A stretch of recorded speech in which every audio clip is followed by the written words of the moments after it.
Chers téléspectateurs, bonjour, ravi de vous retrouver pour ce nouveau numéro de rencontre. Aujourd'hui, nous sommes très heureux de recevoir une Française qui est arrivée en Chine dans les premiers temps de la politique de réforme et d'ouverture. Depuis plus de 30 ans, elle a été le témoin de l'évolution de la Chine et en particulier le développement de l'investissement français en Chine. Madame Annick de Kermadec-Benzmann, bonjour. Vous êtes entre autres présidente de la Chambre de commerce et d'industrie française en Chine et vous dirigez la succursale de Shanghai de BNP Paribas. Vous êtes également vice-présidente de l'Alliance française à Shanghai et cofondatrice et présidente d'honneur du Cercle francophone à Shanghai. Merci d'avoir accepté notre invitation. Il faut dire que vos affinités avec la Chine remontent même avant votre naissance. En fait, je suis née donc à Pékin, mais avant cela, mon père est venu en Chine en 1936. Il est d'abord à Shanghai, ensuite il est parti à Pékin. C'est là où il a rencontré ma maman, qui est d'origine chinoise du nord de Mandchourie. Ils se sont rencontrés et ils se sont mariés et je suis née. Ça a été pour mes parents un coup de foudre. Maman était très jeune. Elle a rencontré mon papa quand elle avait même pas tout à fait 17 ans. Et elle s'est mariée à l'époque à 17 ans et demi, ce qui est quand même fort jeune. Aujourd'hui, on voit beaucoup de mariages mixtes, mais à l'époque, c'était un phénomène plutôt rare. Oui. C'était un peu hors du commun à l'époque. Alors, bien évidemment, mon père, il était un amoureux de la Chine et il était un passionné de la langue chinoise, de la culture et de la civilisation chinoise. Et il a aussi fait des études, notamment sur les Tiakuan. C'était sa grande spécialité. Donc, il a fait en même temps des recherches sur l'homme de Pékin à l'époque avec quelqu'un de très connu qui était le père Teilhard de Chardin. Donc ils ont fait des études sur l'homme de Pékin. Donc je dois dire que depuis ma naissance, j'ai baigné et j'ai toujours entendu parler de la Chine, puisque ça faisait partie de mon univers. Et une petite explication pour les téléspectateurs, Tiakuan, c'est l'écriture ancienne chinoise. Absolument, c'est les ossements de tortue. Et c'était les premiers écrits, je crois, en langue chinoise. Enfin, je crois très difficile à décrypter. Mais en tous les cas, c'était un travail que mon père a fait et qui l'a beaucoup passionné. Annick de Kermadec-Benzmann est née à Beijing en 1947. Elle passe sa petite enfance en Asie, notamment en Inde et à Singapour. Plus tard, elle sera diplômée de chinois et de malais à l'Institut national des langues et civilisations orientales de Paris et de marketing management à l'International Marketing Institute aux États-Unis. C'est évident que le fait que mes parents, maman d'origine chinoise et papa très amoureux de la Chine, ça nous a bien sûr marqué, mes frères et sœurs. Donc on a, je dois dire, une histoire longue avec l'Asie. Et la Chine nous entourait toujours, puisque à chaque fois, on avait des amis chinois à la maison. On parlait beaucoup de la Chine. Et ça vous a donné envie de venir en Chine? Vous savez qu'à l'époque, c'était pas facile de venir en Chine. Donc, à la première occasion, j'ai eu la possibilité de partir avec une association qui s'appelle les Amis de l'Orient. Et on a fait un des tout premiers voyages ouverts aux étrangers. C'est en quelle année? Alors, c'était en été, au mois d'août 79. Donc, c'était un des tout premiers voyages organisé sur la Chine. Et je dois dire que pour moi, ce voyage a été absolument extraordinaire. On était un petit groupe d'une vingtaine de personnes et tous très intéressés par la civilisation chinoise, puisque c'était organisé par les Amis de l'Orient. Et donc, c'était un petit peu centré sur l'histoire, sur la civilisation de la Chine. Donc, on a fait un parcours absolument étonnant, puisqu'à l'époque, on a pu aller dans le Yunnan, qui venait juste d'ouvrir aux étrangers. On venait juste d'ouvrir Kunming pour que les étrangers puissent venir visiter cette région. On est allé aussi dans le Sichuan, à Emeishan notamment. Et nous avons bien sûr on a commencé notre périple à Pékin d'abord, ensuite à Shanghai. Et nous avons également fait un arrêt sur Nankin. Enfin, ça a été un voyage absolument, pour moi, absolument extraordinaire. Et ça a été aussi une révélation, parce que c'était enfoui en moi La Chine faisait partie, bien sûr, de notre vie, sans que toutefois je ne sois venue dans ce pays. Mais là, ça a été une révélation parce que j'ai compris que quelque part, une moitié de moi-même était, mon identité était aussi un petit peu en Chine. Donc ça a été pour moi absolument, je dirais, des moments de grand choc, parce que ça a été quelque chose que j'ai enfin compris.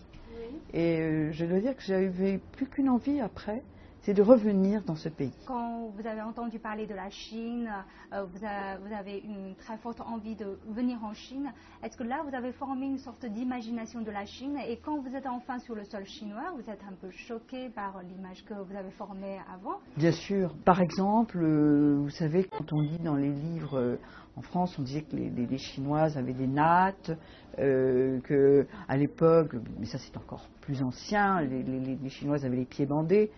Quand je suis arrivée ici, il y avait encore quelques femmes aux pieds bandés, mais c'était des femmes d'un certain âge.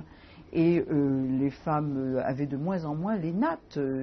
Donc ça, c'est aussi quelque chose qui m'a beaucoup impressionnée. Mais ce qui m'a le plus marqué, c'est le fait que la population était de bonne humeur, toujours bon enfant, souriant. Et je me souviens d'une promenade qu'on avait faite à Meishan. On était donc un petit groupe de 20 personnes, mais essentiellement des Français. Et quand on se promenait, nous avions tout un attroupement de jeunes enfants qui nous suivaient parce qu'ils n'avaient jamais vu des étrangers. Donc c'était assez sympathique parce que dès qu'on se retournait pour les voir, tout le monde se cachait. Et ils continuaient à nous suivre parce qu'ils n'avaient jamais vu des étrangers. Pour nous, c'était aussi une découverte, c'était aussi... je crois que, bon, c'est vrai qu'on avait imaginé la Chine, vous savez, on avait raconté des choses sur la Chine, mais quand on voit avec ses propres yeux, c'est complètement différent. On voit des choses qui se passent dans la rue, on voit des choses qui se passent autour de nous, et tout de suite, il y a ce contact, il y a ce lien qui se fait, qui est qu'on ne peut pas voir dans les livres, on ne peut pas apprendre dans les livres. Donc vous avez l'impression de retrouver vos racines? Absolument. Ça a été le premier choc quand je suis arrivée en Chine et que j'ai mis le pied sur le sol chinois. J'ai compris que j'étais quelque part aussi chinoise. Ça, c'est important. Je pense que j'ai été élevée en Europe, en Asie, mais quand je suis venue dans ce pays, j'ai compris que quelque part, j'avais des liens très forts et j'ai retrouvé un peu mes racines. Voilà. De par son environnement familial, Annick entend beaucoup parler de la Chine pendant son enfance. Elle s'y rend à nouveau en 1979, assouvissant enfin sa curiosité et son ardent désir de retourner dans ce pays. Et en fait, vous êtes venu vraiment aux premières heures de l'ouverture. Oui, et maintenant, plus de 30 ans sont passés. Et beaucoup d'étrangers disent que la Chine change à une vitesse considérable. Vous avez témoin de tous ces changements. Donc, quels sont selon vous les changements qui vous a plus choqué pendant ces 30 dernières années? Je me souviendrai de mes premiers mois de mon arrivée à Pékin en septembre 82. Et ce qui a été impressionnant, c'est que d'abord, on était très peu nombreux, les étrangers à Pékin dans les années 80. Donc on se voyait ensemble. On avait tous un point commun, c'est que la plupart des Français qui étaient en Chine à cette époque-là avaient tous un point commun de ce besoin de connaître ce pays, de connaître, de venir ici, et puis quelque part de mieux connaître la Chine. C'était pas très facile, hein, la vie quotidienne. C'était assez compliqué. Il n'y avait pas d'immeuble pour les bureaux, en fait. Donc petit à petit, c'est ça qui a aussi changé. Je me souviens que, par exemple, je prenais mes repas, tous les repas à l'hôtel. Je ne pouvais pas faire la cuisine dans ma chambre, c'était pas possible, il n'y avait pas les moyens de le faire. Vous savez, pour la vie courante, tout ce dont on avait besoin, en général, on sortait de Chine une fois de temps en temps pour acheter, soit à Hong Kong, soit dans des villes autour de la Chine, pour le minimum, parce qu'on ne trouvait pas. Je me souviens, quand on voulait voyager, il fallait attendre quelques jours pour avoir un billet d'avion. La situation a commencé à changer depuis quand? Alors, je dirais que la situation, elle a commencé à changer graduellement. Je suis arrivée, moi, à Shanghai en mars 90, donc il y a exactement 23 ans. Et à Shanghai, c'était encore pareil. Donc c'était une situation où il y avait des magasins pour les étrangers, qu'ils appelaient ça le Youyi Shandian, où on pouvait acheter quelques produits. Voilà, exactement.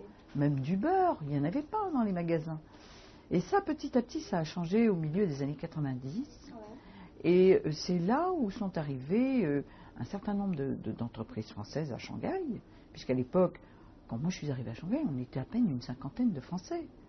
Ça reste je dirais, une communauté très limitée. Est-ce qu'on peut dire, aux premières heures, les Français qui sont venus en Chine, c'est surtout les gens qui ont une envie de connaître la civilisation, et puis après, peu à peu, ça a devenu des entreprises qui vont chercher l'opportunité d'investissement? Vous avez tout à fait raison, parce qu'au début, c'est ce que je disais tout à l'heure, c'est que quand on était ici, les groupes de Français qui étaient jeunes, on avait tous fait du chinois, le point commun, c'était cet intérêt pour ce pays, pour sa culture, pour mieux connaître la Chine, mieux connaître ce pays, et qui s'ouvrait au monde. Donc c'était absolument, on a vu cette extraordinaire, cette ouverture qui s'est faite graduellement, mais qui est quelque chose qui était absolument inimaginable. Et quand, en 90, je suis arrivée donc à Shanghai avec mon mari, ce qui est très impressionnant aussi, c'était une ville qui n'avait pas beaucoup bougé. Et petit à petit, après le voyage de M. Deng Xiaoping à Shenzhen en 92, tout d'un coup, Shanghai, on a poussé Shanghai, et Shanghai a commencé à se réveiller.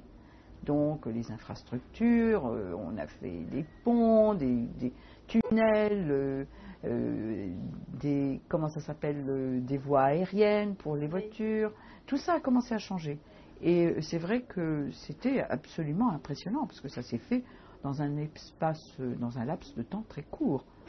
Tout ça, à partir des années, je dirais vers la mi-90 jusqu'à fin 80, des années début 2000, c'est là où a commencé tous les grands changements d'infrastructure. Et c'est là d'ailleurs, c'est le commencement, le démarrage de l'arrivée des Français à Shanghai date à peu près de ces années-là. En fait, vers les années 95, des grands groupes comme L'Oréal, comme Carrefour, quelques années plus tard, il y avait Michelin. Tous ces grands groupes sont arrivés à peu près à cette époque-là. Donc vous pouvez trouver du beurre au Carrefour? Absolument. On pouvait trouver du beurre. Mais je vais vous dire, il y avait une petite boutique à Shanghai dans les années 90 qui était juste au Jinjiang Hotel, qui était un tout petit supermarché. Et on pouvait y trouver des denrées comme le beurre et même, vous savez, des cosmétiques, parce qu'à l'époque, il n'y en avait pas. Du rouge à lèvres, c'est tout bête, mais à l'époque, il n'y avait rien. Et c'est là où les choses, quand même, ont changé d'une façon phénoménale. Les changements, aussi bien à Shanghai qu'à Pékin et ailleurs, parce que je me suis beaucoup promenée dans les villes voisines, à Suzhou, et à Hefei, dans l'Anhui, à Changsha, partout, c'était pareil. Tout a bougé, tout s'est transformé. Moi, je vois, par exemple, j'ai des personnes qui travaillent à la banque depuis de nombreuses années. Au début, les gens étaient plutôt, comment est-ce qu'on peut dire, d'un naturel plutôt réservé. Et petit à petit, les gens commencent à s'exprimer, commencent à dire ce qu'ils pensent, ce qu'ils aiment. Et puis, même ne serait-ce que de façon, je dis, vestimentaire, ils assument. Et les gens ont commencé à s'habiller différemment. D'ailleurs, aujourd'hui, on voit des tenues qu'on ne verrait même pas en Europe. Et bon, il y a bien sûr le côté vestimentaire, il y a aussi les habitudes alimentaires qui ont changé. Et puis maintenant, les Chinois voyagent, les Chinois conduisent, ils ont leur voiture, ils ont leur appartement. Ça n'existait pas avant. C'est sur un laps d'une vingtaine d'années que les choses ont bougé très très vite. En français, il existe l'expression « c'est du chinois » pour signifier l'incompréhension. Et pour vous, qu'est-ce qui est le plus difficile à comprendre pour un Français concernant la Chine? C'est vrai que quand on dit nous en France, c'est du chinois, ça veut dire qu'on ne comprend pas. Parce que c'est vrai que le chinois est une langue difficile. Elle n'est pas accessible à tous.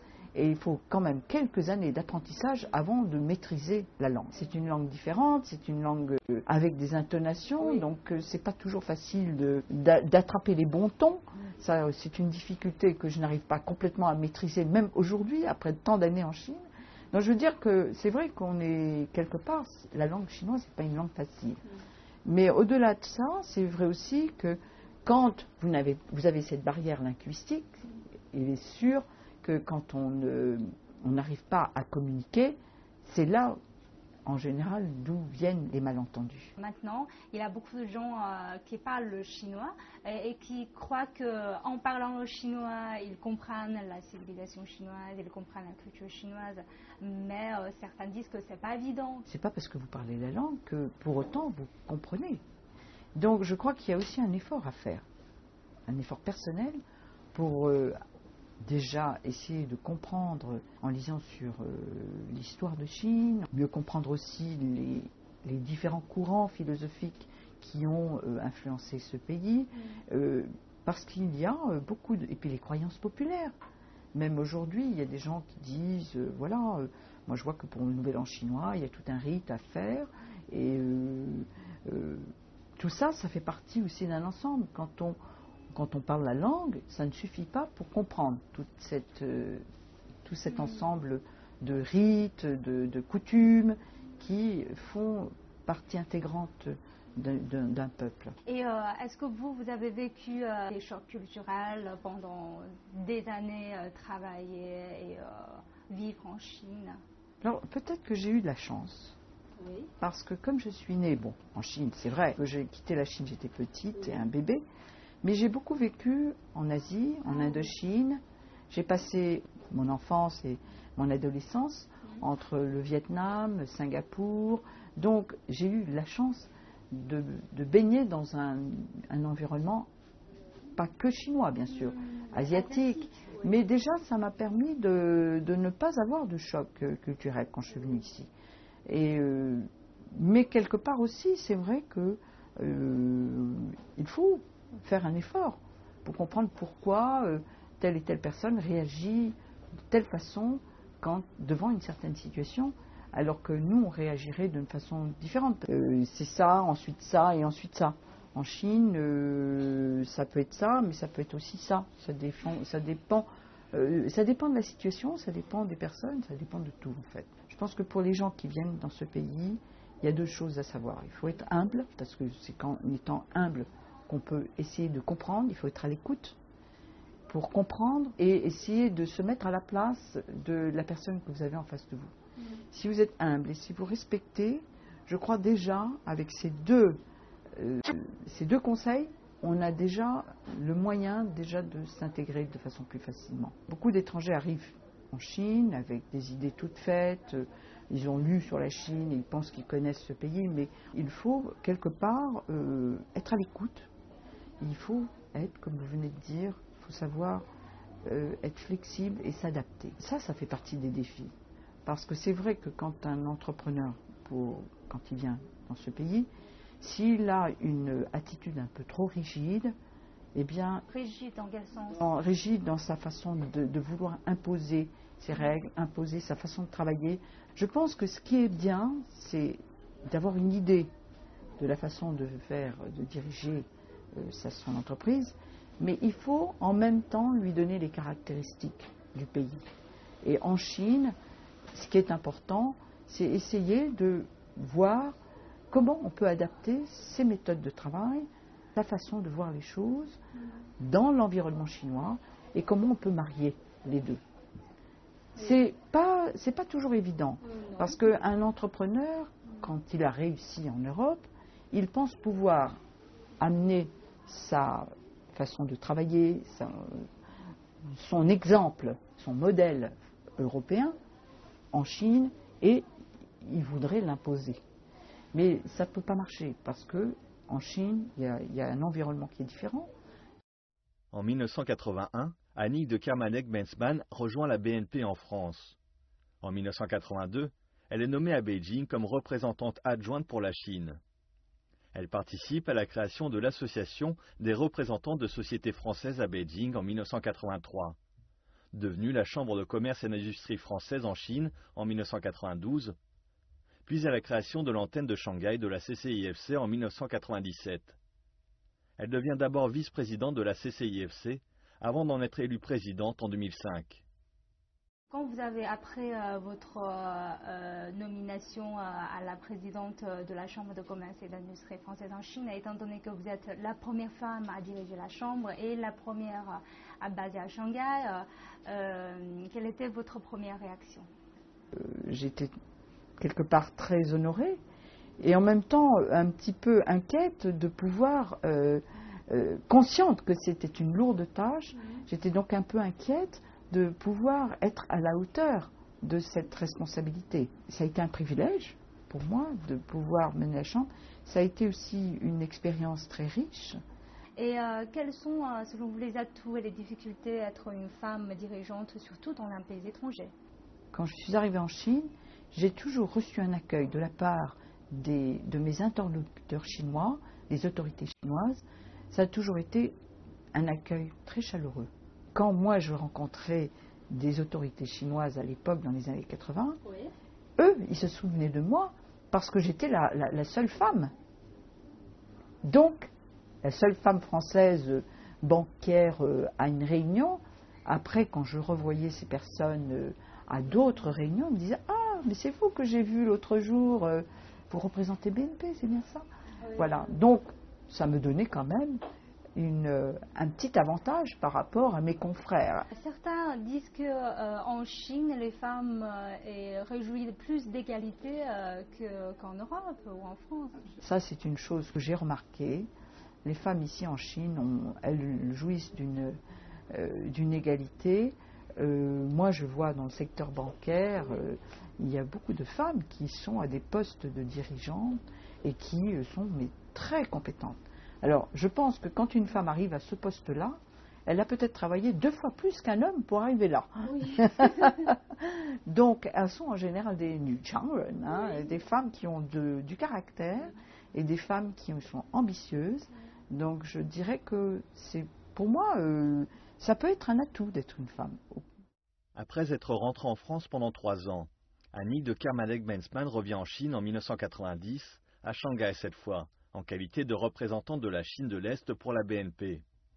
En 2000, elle est nommée directrice de la succursale de BNP Paribas. C'est vrai que quelque part, mon cœur est à Pékin, puisque je suis née à Pékin. Oui. Après, quand je suis arrivée en 90 avec mon mari à Shanghai, entre-temps, je m'étais mariée en rentrant en France, juste un mois plus tard, on a annoncé que Pudong était une zone de développement économique spéciale. Ça a été tout d'un coup, les phares se sont braqués sur Shanghai. Après le Sud, ça a été assez extraordinaire. C'est une période que j'ai vécue à Shanghai qui a été une période absolument étonnante. Quelle était la réaction des gens à cette époque? Les Shanghaïens, oui, je crois qu'ils sont de nature très réservée et de manière générale, les Shanghaïens, quand on leur parlait de cette zone de développement de Pudong de presque 600 km², oui, on leur disait, vous vous rendez compte, c'est formidable, Shanghai va devenir une ville absolument extraordinaire, la ville du futur. Les Shanghaïens disaient, oui, c'est vrai, man lai. Pourquoi pas? Il faut voir. Et je pense que petit à petit, les choses ont bougé. Shanghai a quand même commencé à prendre le pouls de ce dynamisme, mais c'était palpable.